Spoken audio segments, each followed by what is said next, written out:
Hello friends, welcome back to GS uncovered. Monthly current affairs की series को आगे बढ़ाते हुए इस वीडियो में हम अगस्त महीने के टॉप 60 क्वेश्चंस को डिस्कस करेंगे और ये क्वेश्चंस बाइलिंगुअल होंगे, अर्थात हिंदी और इंग्लिश दोनों में होंगे। मेरा डिस्कशन हिंदी को लेकर होगा। आप अपनी सुविधा अनुसार हिंदी और इंग्लिश को देख सकते हैं। इन सभी क्वेश्चंस की फॉर्मेटिंग आगामी जो परीक्षाएं हैं, जैसे यूपीएससी और पीसीएस के 2024 के एग्जाम्स हुए, इसके अलावा 2023 में आरओ का एग्जाम और अक्टूबर के महीने में होने वाले पीईटी के एग्जाम को ध्यान में रख के की गई है। तो देखेंगे सभी क्वेश्चन, लेकिन उससे पहले मेक श्योर कि आपने चैनल को सब्सक्राइब किया हुआ है और अगर आपको वीडियो पसंद आए तो उसे लाइक जरूर करें। साथ ही अगर इन क्वेश्चन से संबंधित या फिर करंट अफेयर से संबंधित आपकी कोई राय या सुझाव हो तो उसे कमेंट बॉक्स में जरूर लिखें। तो चलिए शुरू करते हैं बिना किसी देरी के। पहला है, प्रधानमंत्री जीवन योजना के संबंध में कौन सा ऐसे कथन सही है? इसकी शुरुआत मार्च 2019 में की गई थी। ये देश में दूसरी पीढ़ी के एथेनॉल परियोजनाओं को वित्तीय सहायता प्रदान करने के लिए है। अगर आपने साप्ताहिक करंट अफेयर्स की वीडियो देखी होंगी या फिर जीवन योजना के बारे में और कहीं से पढ़ा होगा तो आप जानते होंगे कि जीवन योजना की शुरुआत मार्च 2019 में की गई थी। इसीलिए पहला कथन सही हो जाता है और इसका उद्देश्य देश में सेकेंड जनरेशन एथेनॉल परियोजनाओं को फंड प्रदान करना है, वित्तीय सहायता प्रदान करना है। इसीलिए दूसरा कथन भी सही हो जाता है। तो इस हिसाब से सी ऑप्शन सही हो जाएगा। एक दो दोनों सही। प्रधानमंत्री जीवन योजना, यहाँ जीवन की फुल फॉर्म जैव ईंधन वातावरण अनुकूल फसल अवशेष निवारण है। अगला है, निम्नलिखित कथनों में से कौन सा ऐसे कथन सही है? तापीय संयंत्र देश की कुल विद्युत ऊर्जा का लगभग 75% उत्पादन करते हैं। दूसरा है, तापीय संयंत्र देश में सल्फर और नाइट्रस ऑक्साइड के लगभग 80% उत्सर्जन के लिए जिम्मेदार है। देश में जो थर्मल पावर प्लांट्स हैं वो कुल विद्युत ऊर्जा का 75% उत्पादन करते हैं। ये कथन सही हो जाएगा। दूसरा, केवल थर्मल पावर प्लांट से देश की कुल सल्फर और नाइट्रस ऑक्साइड का लगभग 80% उत्सर्जन होता है। ये भी कथन सही है। इस हिसाब से आपका ऑप्शन सी ठीक हो जाएगा। एक और दो दोनों। अगला है, निम्नलिखित कथनों में से कौन सा सही है? प्रोजेक्ट टाइगर की शुरुआत 1973 में की गई थी। प्रोजेक्ट एलिफेंट की शुरुआत 1992 में की गई थी। हाल ही में सरकार ने प्रोजेक्ट टाइगर और प्रोजेक्ट एलिफेंट को एक साथ विलय करने की घोषणा की है। और डी, उपरोक्त सभी। तो अगर आपने प्रोजेक्ट टाइगर और प्रोजेक्ट एलिफेंट के बारे में पढ़ा होगा, इसके अलावा आपने साप्ताहिक करंट अफेयर्स की वीडियो देखी होगी, तो आप जानते होंगे उसमें बताया गया है कि हाल ही में सरकार ने प्रोजेक्ट टाइगर और प्रोजेक्ट एलिफेंट को मर्ज करके एक नया डिवीजन, एक नया प्रभाग बनाने की बात की है, जिसका नाम project tiger and project elephant division होगा। और प्रोजेक्ट टाइगर की शुरुआत 1973 में हुई थी और प्रोजेक्ट एलिफेंट की 1992 में। तो ये तीनों स्टेटमेंट सही हैं। इस हिसाब से आपका ऑप्शन डी, उपयुक्त सभी, सही हो जाएगा। अगला है, हाल ही में चर्चा में रहे एसिक्लोफेनॉक और केटोप्रोफेन क्या है? चंद्रयान में प्रयुक्त तकनीकें, कोरोना वैक्सीन, क्रिप्टो करेंसी या दवाएं? तो ये दवाएं हैं, पशुओं को दी जाने वाली पेन किलर, दर्द निवारक दवाएं। हाल ही में सरकार ने इन पे प्रतिबंध लगाने की बात की है, क्योंकि इनका प्रभाव भी सेम वैसा ही होता है जैसा डिक्लोफेनॉक से होता था।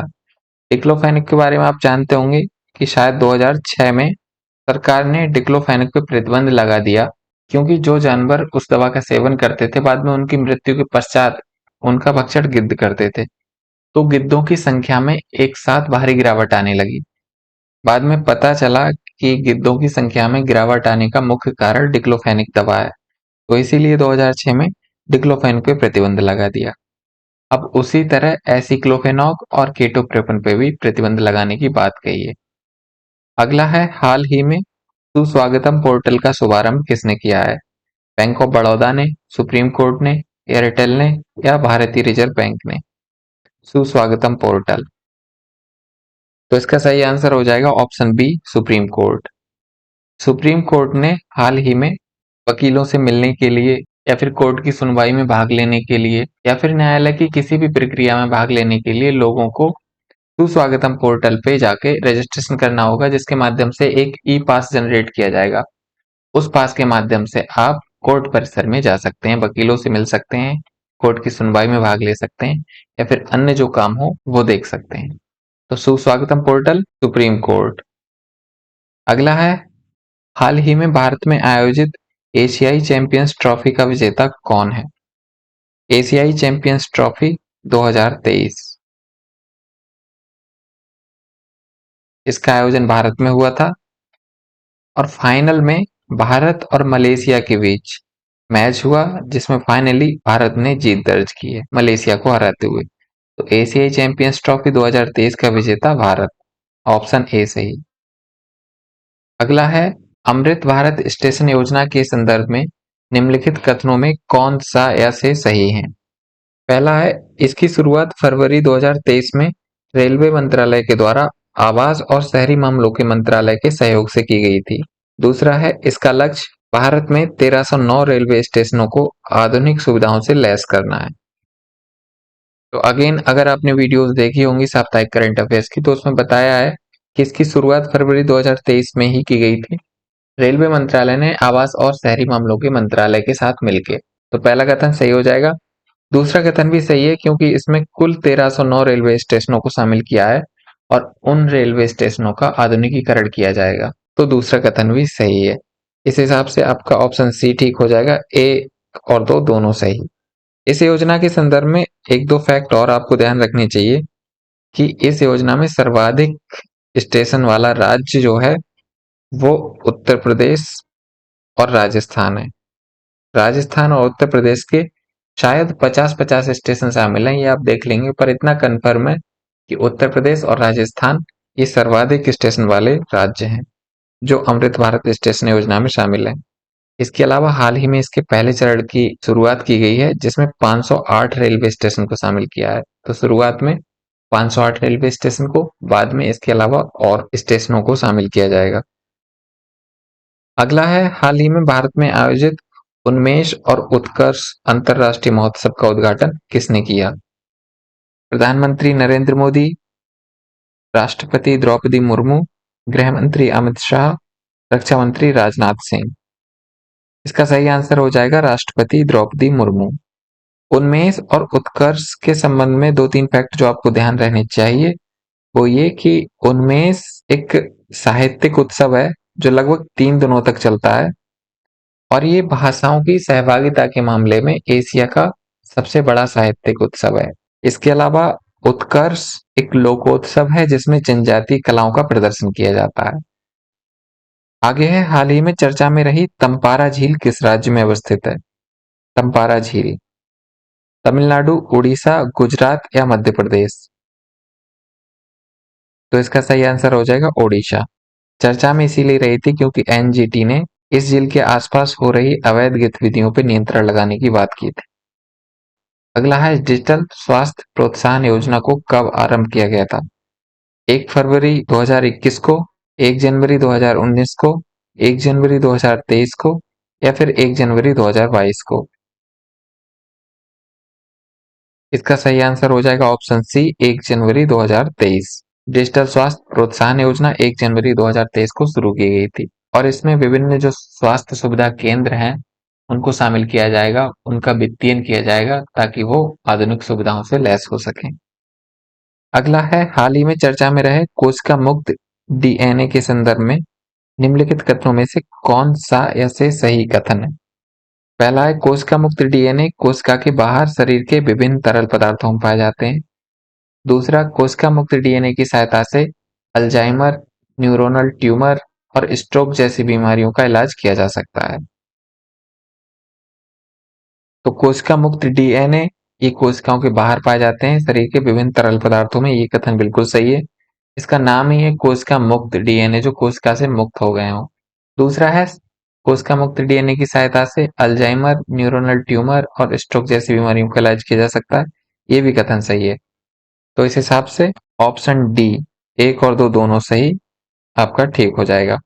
साइंस और टेक से रिलेटेड क्वेश्चन के संदर्भ में अगर कोई ऐसा अनुसंधान हो किसी भी चीज को लेके जो भविष्य को निर्धारित करता हो, तो उसके बारे में सटीक चीजें पता नहीं होती हैं। तो अगर कोई भी स्टेटमेंट जिसमें मे बी कैन बी या फिर सकता है, सकती है का प्रयोग हो, जैसे इसमें सकता है, इधर इंग्लिश में देखेंगे तो कैन बी लिखा गया है, तो वो मैक्सिमम केस में सही ही होता है, क्योंकि उस चीज को लेकर सटीकता उतनी होती नहीं है। तो जहां सकता है तो वहां आप लगा सकते हैं, ये सही है।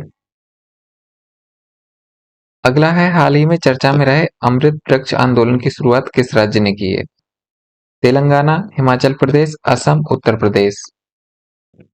तो इसका सही आंसर हो जाएगा ऑप्शन सी, असम। अमृत वृक्ष आंदोलन का संबंध असम से है, और जब इसको लॉन्च किया गया था तब सरकार ने घोषणा की थी कि 17 सितंबर को हम 1 करोड़ वृक्ष लगाने का लक्ष्य रखते हैं। अगला है, हाल ही में भारत में चिकित्सा पर्यटन को बढ़ावा देने के लिए किस मंत्रालय ने आयुष वीजा का शुभारंभ किया? आयुष वीजा, विदेश मंत्रालय, रक्षा मंत्रालय, गृह मंत्रालय या फिर पर्यटन मंत्रालय। तो इसका सही आंसर हो जाएगा गृह मंत्रालय, ऑप्शन सी। गृह मंत्रालय ने आयुष वीजा की शुरुआत की है ताकि भारत की जो चिकित्सीय गतिविधियां हैं उनको बढ़ावा दिया जा सके और उन लोगों को आकर्षित किया जा सके जो भारत की चिकित्सीय पद्धतियों में रुचि रखते हैं। तो इससे चिकित्सा पर्यटन को भी बढ़ावा मिलेगा। अगला है, प्रसिद्ध समाज सुधारक बिंदेश्वर पाठक के संबंध में निम्नलिखित कथनों पर विचार करें। पहला है, इन्होंने 1970 में सुलभ इंटरनेशनल सोशल सर्विस ऑर्गेनाइजेशन की स्थापना की थी। दूसरा, बिंदेश्वर पाठक का जन्म बिहार के वैशाली में हुआ। तीसरा, 1991 में बिंदेश्वर पाठक को पद्म भूषण पुरस्कार से सम्मानित किया गया। वीकली करंट अफेयर्स में इस पे डिस्कशन किया गया था। तो पहला कथन सही है, 1970 में बिंदेश्वर पाठक ने सुलभ इंटरनेशनल सोशल सर्विस ऑर्गेनाइजेशन की स्थापना की थी। दूसरा भी कथन सही है, इनका जन्म बिहार के वैशाली में हुआ था। और तीसरा भी कथन सही है, क्योंकि 1991 में इनको पद्म भूषण पुरस्कार से सम्मानित किया गया था। तो इस हिसाब से 1, 2, 3 तीनों सही हो जाएंगे, तो ऑप्शन डी उपयुक्त सभी ये सही है। हाल ही में बिंदेश्वर पाठक की मृत्यु हो गई। इनका जन्म 1943 में हुआ था बिहार के वैशाली में, और इन्होंने सबसे पहले एक कंपोस्ट शौचालय की स्थापना की थी स्वच्छता को बढ़ावा देने के लिए, और इसी क्रम में एक कदम और आगे बढ़ाते हुए 1970 में सुलभ इंटरनेशनल सोशल सर्विस ऑर्गेनाइजेशन की स्थापना की। इनके प्रयासों को 2016 में गांधी शांति पुरस्कार से भी सम्मानित किया गया है। इसके अलावा 2009 में स्टॉकहोम वाटर प्राइज भी मिला था, और इनके प्रयासों से ही संयुक्त राष्ट्र ने 19 नवंबर को 19 नवंबर को वर्ल्ड टॉयलेट डे के रूप में मान्यता दी थी। तो 19 नवंबर को जो हम वर्ल्ड टॉयलेट डे मनाते हैं, उसको घोषित कराने में बिंदेश्वर पाठक का अहम योगदान है। अगला है, नागजीरा टाइगर रिजर्व का संबंध किस राज्य से है? Nagzira tiger reserve, Haryana, Chhattisgarh, Maharashtra, Karnataka.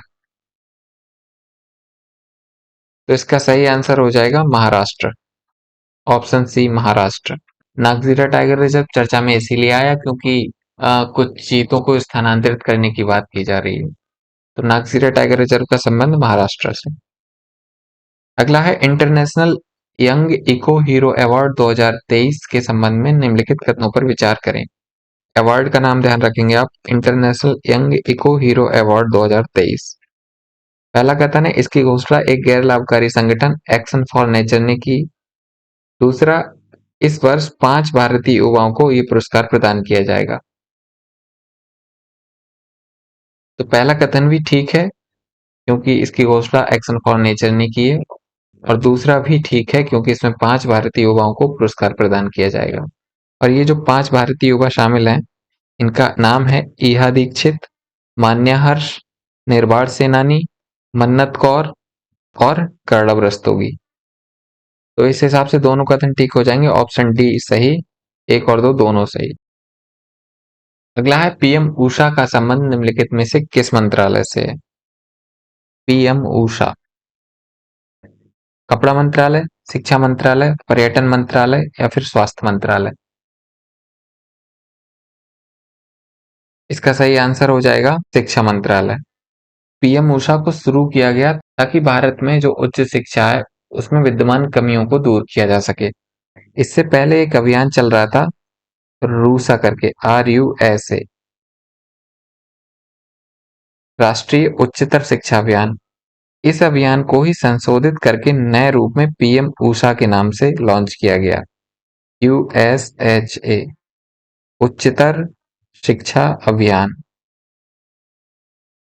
तो ये था PM ऊषा। अगला है, हाल ही में भौगोलिक संकेतक प्राप्त राजौरी चिकरी वुडक्राफ्ट का संबंध है। राजौरी चिकरी वुडक्राफ्ट, इसको हाल ही में भौगोलिक संकेतक प्रदान किया गया है। तो ये किस राज्य से संबंधित है? जम्मू कश्मीर से, तमिलनाडु से, आंध्र प्रदेश से या फिर छत्तीसगढ़ से? तो इसका सही आंसर हो जाएगा जम्मू और कश्मीर से। ऑप्शन ए सही। जम्मू कश्मीर के दो उत्पादों को भौगोलिक संकेतक प्रदान किया गया, जिनमें से एक राजौरी चिकरी वुडक्राफ्ट है और दूसरा है मुसुक बुदजी चावल।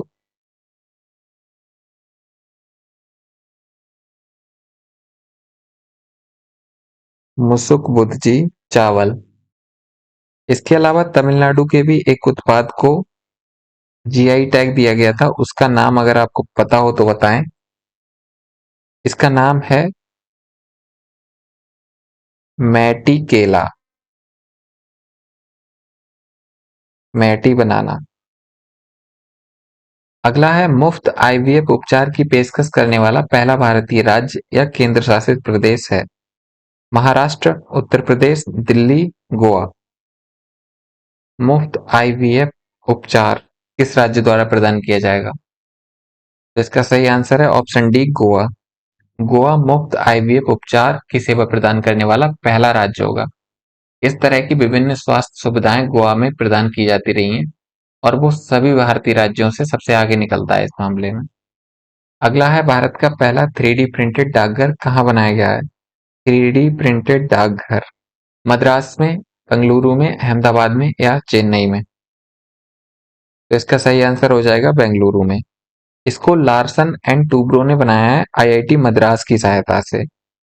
तो भारत का पहला 3D प्रिंटेड डाकघर बेंगलुरु में। अगला है, मुक्त संचरण व्यवस्था FMR इन दो देशों के मध्य स्थापित की गई थी? मुक्त संचरण व्यवस्था मतलब फ्री मूवमेंट रिजीम किन दो देशों के मध्य स्थापित की गई थी? भारत और बांग्लादेश, भारत और नेपाल, भारत और म्यांमार, भारत और श्रीलंका। तो इसका सही आंसर हो जाएगा ऑप्शन सी, भारत और म्यांमार। भारत और म्यांमार की सरकार ने एक समझौते पर हस्ताक्षर किए थे, जिसके तहत दोनों देशों की सीमाओं से 16 किलोमीटर के अंतर्गत उस सीमा के दायरे में रहने वाले लोग अपने परिवारों से, अपने रिश्तेदारों से मिलने के लिए 2 हफ्तों तक घूम फिर सकते हैं। तो इस व्यवस्था को मुक्त संचरण व्यवस्था या फिर फ्री मूवमेंट रेजिम कहा गया। लेकिन भारत सरकार द्वारा इस पर अस्थायी रूप से प्रतिबंध लगा दिया गया है, क्योंकि इस व्यवस्था के तहत विभिन्न अवैध गतिविधियां शुरू हो गई थी, जैसे अवैध प्रवासन या फिर हथियारों की तस्करी। प्रधानमंत्री आवास योजना शहरी के तहत सबसे अधिक कूड़ घर किस राज्य ने बनाए हैं? प्रधानमंत्री आवास योजना शहरी, उत्तर प्रदेश ने, गुजरात ने, आंध्र प्रदेश ने या फिर मध्य प्रदेश ने? तो इसका सही आंसर हो जाएगा ऑप्शन ए, उत्तर प्रदेश ने। ये हर कोई जानता होगा क्योंकि ये रिपोर्ट पिछली बार आई थी, उसमें भी उत्तर प्रदेश आगे था और इस बार भी उत्तर प्रदेश आगे है। अगला है, आदि पेरुक्कू फेस्टिवल का संबंध किस राज्य से है? तमिलनाडु से, नागालैंड से, मिजोरम से या फिर केरल से? तो इसका सही आंसर हो जाएगा ऑप्शन ए, तमिलनाडु से। तमिलनाडु में आदि पेरुक्कू फेस्टिवल मनाया जाता है और इसको पेथिनेट्टम पेरुक्कू भी कहते हैं, शायद ऐसा ही कुछ नाम है। और ये जो फेस्टिवल होता है ये मानसून के आगमन पर मनाया जाता है। इसमें लोग कावेरी नदी के तट पे इकट्ठा होके खुशियां मनाते हैं, कावेरी नदी के तट पे इकट्ठा होके। माया ऑपरेटिंग सिस्टम के संबंध में निम्नलिखित कथनों पर विचार करें। इसे भारत ने अमेरिका के सहयोग से विकसित किया है। रक्षा मंत्रालय इस ऑपरेटिंग सिस्टम को प्रयोग करने वाला पहला मंत्रालय है। इस ऑपरेटिंग सिस्टम में चक्रव्यूह नाम का एक एंटी मेलवेयर फीचर है जो यूजर को हैकर से बचाता है। साप्ताहिक करंट अफेयर्स की वीडियो में इस पर चर्चा की गई थी। तो इसका जो पहला कथन है वो गलत हो जाएगा, क्योंकि ये स्वदेशी ऑपरेटिंग सिस्टम है पूर्णतः। इसको भारत ने अमेरिका के सहयोग से नहीं बनाया है, तो ये गलत हो जाएगा पहला। दूसरा है रक्षा मंत्रालय इस ऑपरेटिंग सिस्टम को प्रयोग करने वाला पहला मंत्रालय, ये कथन सही है। तीसरा है इस ऑपरेटिंग सिस्टम में चक्रव्यूह नाम का एक एंटी मेलवेयर फीचर है जो यूजर को हैकर से बचाता है, ये भी कथन सही है। तो कथन 2 और 3 सही हो जाएंगे, इसलिए ऑप्शन सी कथन 2 और 3 ठीक। अगला है मेमोरीज नेवर डाई पुस्तक का संबंध निम्नलिखित में से किस व्यक्ति से है? Memories never die, APJ Abdul Kalam, Atal Bihari Vajpayee, K Sivan या फिर अरुण जेटली। तो इसका सही आंसर हो जाएगा एपीजे अब्दुल कलाम। ये पुस्तक एपीजे अब्दुल कलाम पर आधारित है और इस पुस्तक के जो सहलेखक हैं उनका नाम है एपीजेएम नसीमा मरकियार। तो आप नसीमा नाम से याद रखेंगे, नसीमा मरकियार। और दूसरे हैं doctor Y S Rajan, Y S Rajan. अगला है महिला फीफा विश्व कप 2023 का आयोजन किस देश में किया गया? महिला फीफा विश्व कप 2023 सऊदी अरब में, ऑस्ट्रेलिया न्यूजीलैंड में, भारत में या फिर कतर में। तो इसका सही आंसर हो जाएगा ऑप्शन बी, ऑस्ट्रेलिया और न्यूजीलैंड में। और इस कप की विजेता टीम जो थी वो स्पेन की थी। स्पेन महिला फीफा विश्व कप 2023 का विजेता रहा है और इसका आयोजन ऑस्ट्रेलिया और न्यूजीलैंड में किया गया। हाल ही में चर्चा में रहा प्राइमा ET11 क्या है? प्राइमा ET11 कोविड वैक्सीन, गेहूं की नई किस्म, स्वदेशी ड्रोन या फिर इलेक्ट्रॉनिक ट्रैक्टर। इसका सही आंसर हो जाएगा इलेक्ट्रॉनिक ट्रैक्टर, ऑप्शन डी सही। इस पर चर्चा करने लायक और कुछ नहीं है, इतना ध्यान रखेंगे आप कि प्राइमा ET11 एक इलेक्ट्रॉनिक ट्रैक्टर है। वैसे इसका पूरा नाम जो समाचारों में आया था अखबारों में वो CSIR प्राइमा ET11 है। अगला है देश का पहला हाइड्रोजन ईंधन उद्योग कहाँ स्थापित किया जा रहा है? हाइड्रोजन ईंधन उद्योग देश का पहला अहमदाबाद में, जमशेदपुर में, हैदराबाद में या सिंगरौली में। तो इसका सही आंसर हो जाएगा ऑप्शन बी, जमशेदपुर में। अगला है उद्योग रत्न पुरस्कार के संबंध में निम्नलिखित में कौन सा कथन सही है? उद्योग रत्न पुरस्कार, इस पुरस्कार को महाराष्ट्र सरकार द्वारा शुरू किया गया है। उद्योग रत्न पुरस्कार पाने वाले प्रथम व्यक्ति मुकेश अंबानी है। इसे उद्योग क्षेत्र में विशेष योगदान प्रदान करने हेतु दिया जाता है। तो पहला कथन सही है क्योंकि इसकी शुरुआत महाराष्ट्र सरकार ने की है। दूसरा कथन गलत हो जाएगा क्योंकि ये पुरस्कार पाने वाले प्रथम व्यक्ति मुकेश अंबानी नहीं बल्कि रतन टाटा हैं। और तीसरा कथन सही है क्योंकि इसे उद्योग क्षेत्र में विशेष योगदान प्रदान करने हेतु दिया जाता है। तो हिसाब से पहला और तीसरा कथन सही हो जाएगा, इसीलिए ऑप्शन बी 1 और 3 सही है। अगला है लंदन के इंडिया हाउस के संबंध में निम्नलिखित कथनों पर विचार करें। इसकी स्थापना 1905 में श्यामजी कृष्ण वर्मा द्वारा की गई थी। इसे भारतीय प्रवासियों का दूसरा घर भी कहा जाता है। एक लंबी लड़ाई हारने के पश्चात इसे बंद करने की घोषणा की गई है। पहला कथन सही है क्योंकि 1905 में इसकी स्थापना की गई थी श्यामजी कृष्ण वर्मा द्वारा।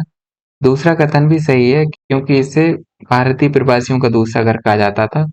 और तीसरा कथन भी सही हो जाएगा क्योंकि हाल ही में ब्रिटिश सरकार ने इसे बंद करने की घोषणा की है। तो इस हिसाब से 1, 2, 3 तीनों सही, मतलब डी ऑप्शन ठीक।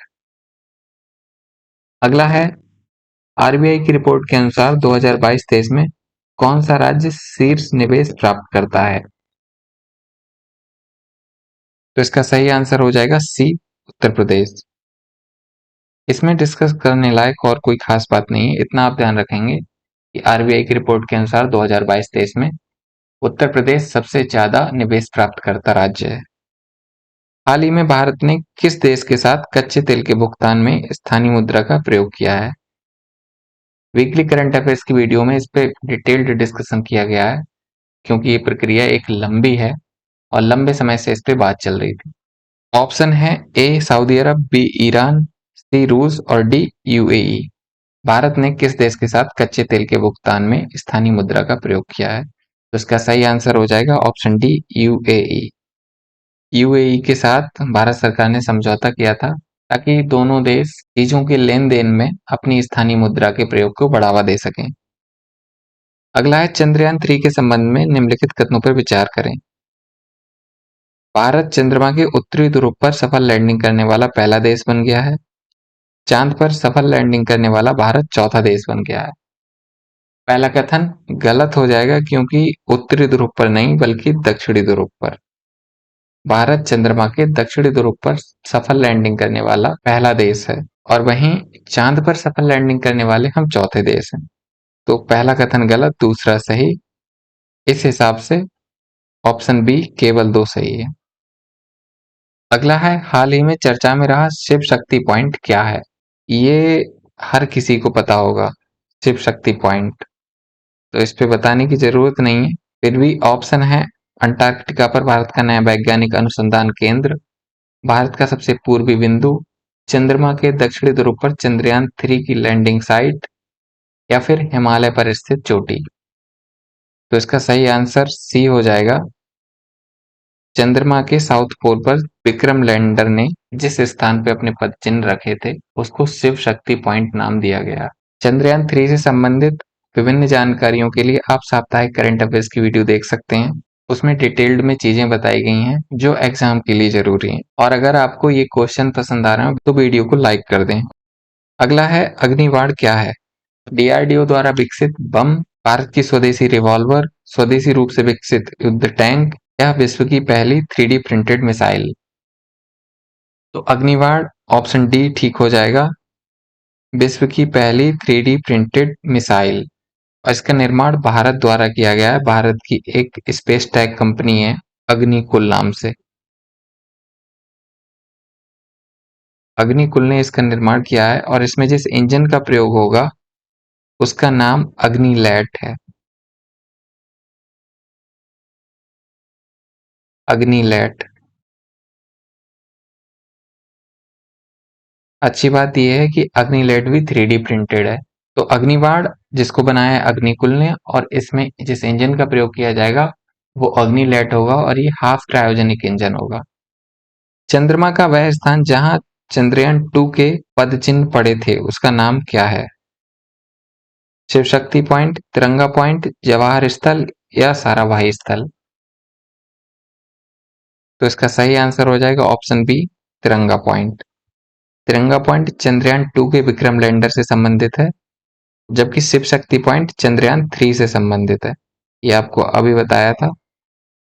शिव शक्ति पॉइंट चंद्रयान 3 से संबंधित है, तिरंगा पॉइंट चंद्रयान 2 के विक्रम लैंडर से संबंधित है, जवाहर स्थल चंद्रयान 1 से संबंधित है। तो ये 3 फैक्ट आप ध्यान रखेंगे। अगला है प्राय समाचारों में सुने जाने वाला शब्द फूड फोर्टिफिकेशन के संबंध में निम्नलिखित कथनों पर विचार करें।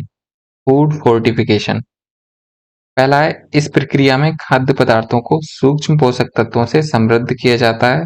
दूसरा है फोर्टिफाइड फूड केवल बच्चों के लिए अच्छे माने जाते हैं। तो पहला कथन सही हो जाएगा, क्योंकि फूड फोर्टिफिकेशन में खाद्य पदार्थों में सूक्ष्म पोषक तत्वों को मिलाया जाता है। और दूसरा गलत हो जाएगा, क्योंकि ये केवल बच्चों के लिए नहीं बल्कि सभी के लिए अच्छे माने जाते हैं। तो इस हिसाब से ऑप्शन ए सही हो जाएगा, केवल एक।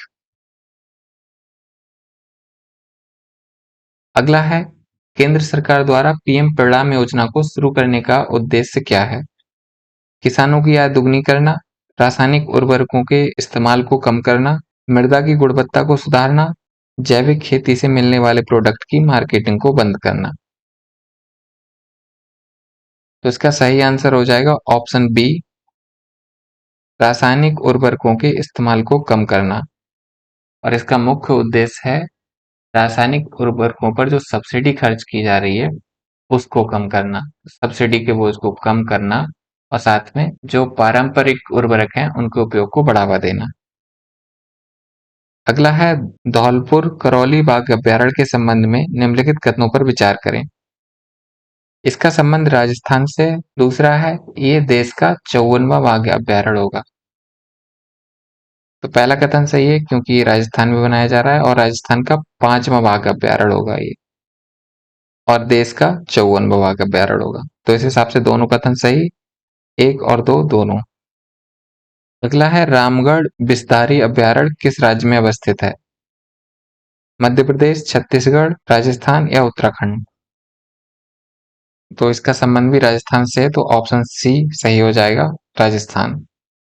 अगला है प्राय समाचारों में चर्चित कच्चा टिब्बू द्वीप के संबंध में कौन सा कथन सही नहीं है? तो ये ध्यान देना है कौन सा कथन सही नहीं है। ये पाक जल संधि में अवस्थित है। ये द्वीप श्रीलंका के अधिकार क्षेत्र में आता है। कच्चा टिब्बू द्वीप भारतीय क्षेत्र था जिसे 1974 में श्रीलंका को हस्तांतरित कर दिया गया था। और डी, भारत इस द्वीप पर अपना सैन्य अड्डा स्थापित करेगा। तो कौन सा कथन सही नहीं है? क्वेश्चन ही गलत बना दिया है। ये दो कथन सही नहीं है क्योंकि ये भारतीय क्षेत्र नहीं था शुरू से ही, और ये बात सही है कि 1974 में एक संधि के द्वारा श्रीलंका को मान्यता दे दी गई थी। ये भी कथन गलत है क्योंकि इस पर कोई सैन्य अड्डा स्थापित नहीं किया जा रहा है। अगला देखते हैं, 15वें ब्रिक्स सम्मेलन के संदर्भ में निम्नलिखित कथनों पर विचार करें। इसका आयोजन दक्षिण अफ्रीका के जोहान्सबर्ग में हुआ है। इस सम्मेलन में 8 नए देशों को शामिल करने का निर्णय लिया गया है। और तीसरा, इस वर्ष सम्मेलन की थीम ब्रिक्स और अफ्रीका पारस्परिक रूप से त्वरित विकास, धारणीय विकास और समावेशी बहुपक्षवाद के लिए साझेदारी है। पहला कथन सही है क्योंकि इसका आयोजन दक्षिण अफ्रीका के जोहान्सबर्ग में हुआ है। दूसरा कथन गलत हो जाएगा क्योंकि इसमें 8 नहीं बल्कि 6 देशों को शामिल करने की बात की गई है, और ये जो 6 देश हैं वो मिस्र, इथियोपिया, सऊदी अरब, यूएई, ईरान और अर्जेंटीना है।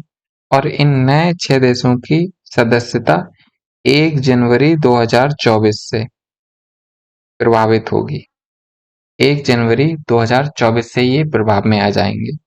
कुछ फैक्ट जो ध्यान रखने चाहिए वो ये कि ब्रिक्स की स्थापना 2006 में हुई थी और 2010 में ब्रिक्स में एस मतलब साउथ अफ्रीका को शामिल किया गया। 2006 में ये 4 देशों का समूह था, ब्राजील, रसिया, इंडिया और चाइना। बाद में इसमें साउथ अफ्रीका जुड़ा 2010 में। अगला है 69वें नेशनल फिल्म अवार्ड 2023 में किस फिल्म को बेस्ट फीचर फिल्म का पुरस्कार प्रदान किया गया? पुष्पा, द राइज, सरदार उधम सिंह और rocketry the Nambi effect, RRR या द कश्मीरी फाइल्स? इनकी घोषणा की गई है हाल ही में। तो इसका सही आंसर हो जाएगा ऑप्शन बी, सरदार उधम सिंह और रॉकेटरी द नंबी इफेक्ट। इन दोनों फिल्मों को बेस्ट फीचर फिल्म का अवार्ड प्रदान किया जाएगा। पुष्पा द राइज में अल्लू अर्जुन को बेस्ट एक्टर का अवार्ड मिला है। इसके अलावा RRR को कोरियोग्राफी के लिए अवार्ड मिला है।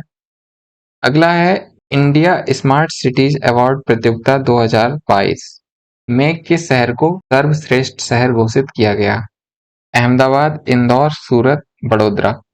इसे अधिकांश लोग लगा सकते हैं। इसका ऑप्शन बी, इंदौर सही हो जाएगा। अगर सर्वश्रेष्ठ राज्य पूछ ले तो वह मध्य प्रदेश हो जाएगा।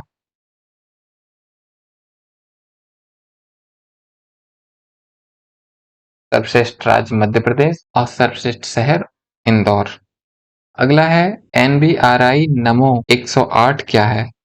धान की एक किस्म, स्वदेश निर्मित मिसाइल, कमल की एक नई वैरायटी या फिर सरसों की नई प्रजाति? तो इसका सही आंसर हो जाएगा ऑप्शन सी, कमल की एक नई वैरायटी। नमो 108 कमल की एक नई वैरायटी है और इस कमल में 108 पंखुड़ियां होती हैं, इसीलिए इसका नाम नमो 108 रखा गया है।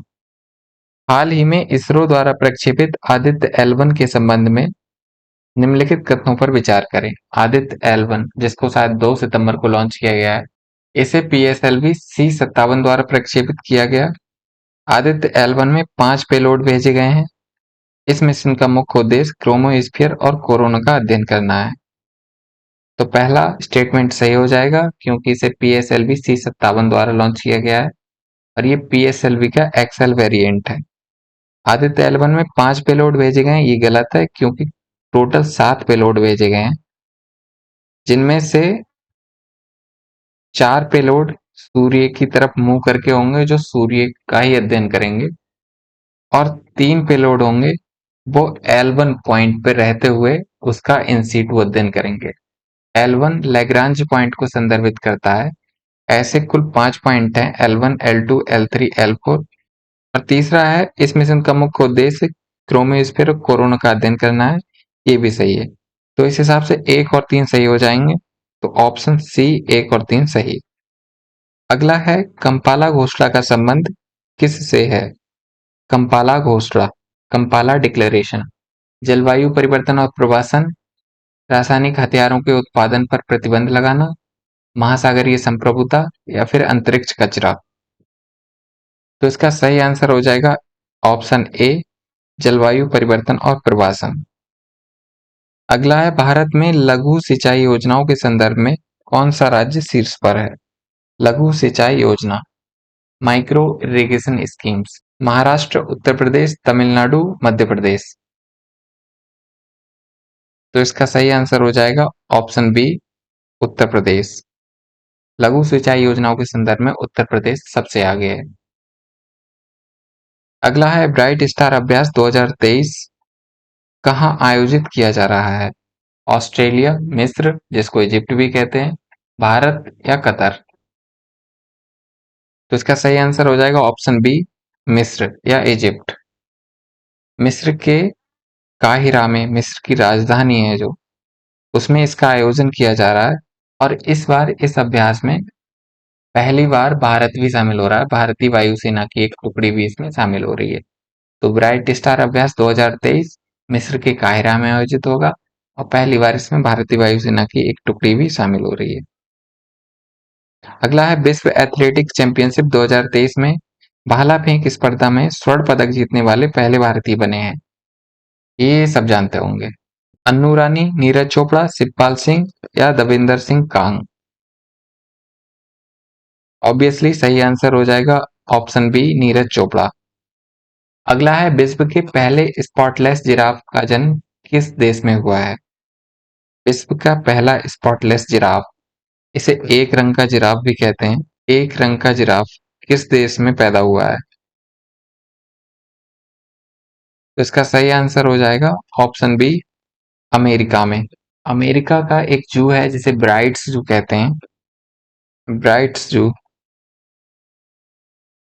ब्राइट्स जू में विश्व के पहले स्पॉटलेस जिराफ का जन्म हुआ है। अगला है प्राय समाचारों में चर्चित रसायन क्लेथोडियम है। क्लेथोडियम एक शाकनाशी, पादप हार्मोन, कमजोर एनेस्थेसिया या कृत्रिम स्वीटनर। शाकनाशी मीन्स हर्बिसाइड या फिर प्लांट हार्मोन है या फिर वीक एनेस्थेसिया है या फिर आर्टिफिशियल स्वीटनर।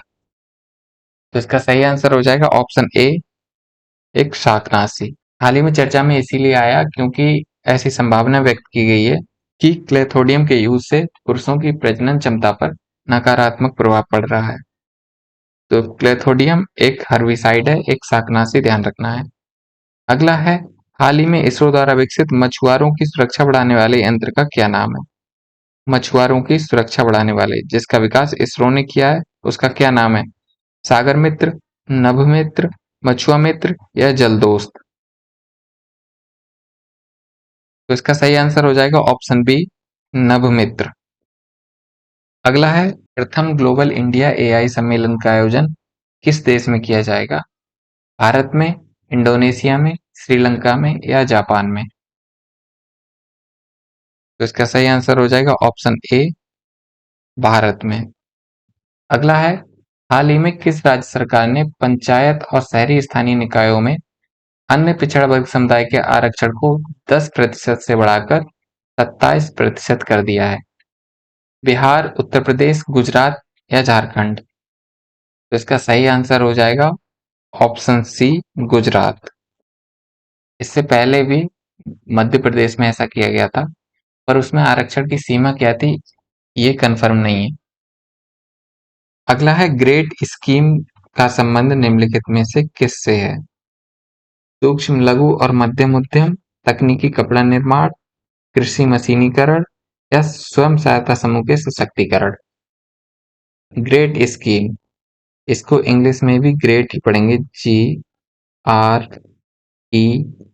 GREAT, और इसकी फुल फॉर्म होगी grant for research and entrepreneurship across aspiring innovators in technical textile.